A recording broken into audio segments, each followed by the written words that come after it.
This is track 5, and it's really regarding failure or perhaps success. Some people are happier and rise higher than the rest in whatever field they choose to settle into. It could be sales or owning a small business, an athlete, a homemaker, corporate professional, or whatever. As always, success and failure leave clues. And since we usually move closer to what we repetitively focus on, let's focus on some key success indicators.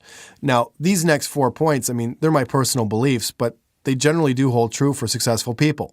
Now, first, I have never heard, read, seen, or met a person who was outstanding in their careers that was quote, unquote, normal. In every single case, they're a little bit warped or maybe quirky in their belief of what they are doing for a living. It's often beyond their wildest imagination how anyone could even remotely entertain the idea of not buying them or what they're selling. Even though they encounter people who say no to them, they really believe that they are slightly, off in their mark in their own sales process, or that the other person will come to their senses sooner or later. Second, they clearly understand the difference between refusal and rejection, and are able to keep their egos intact throughout.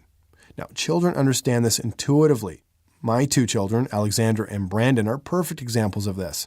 When they encounter someone who says no to them, they just usually rethink their approach and start asking other questions to give the person a chance to say yes. In their mind, it's almost always the other person who's making the mistake. They assume success. Third, great people are made and not born.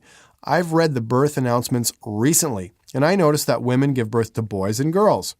Women don't give birth to salespeople or sales managers. Now, I have known of a few salespeople and sales managers who die, so obviously something happens between birth and death to create those people, something like good choices and maybe some training.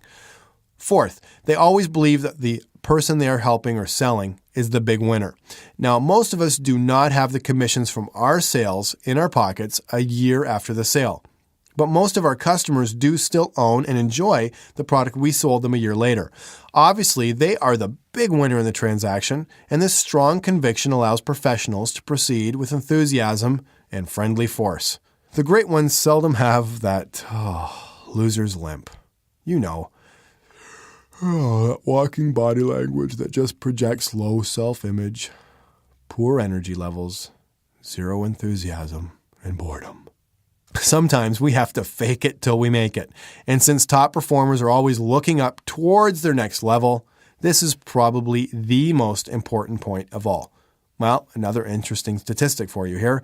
60% of sales calls will walk in somewhere within 2 days of making their first call.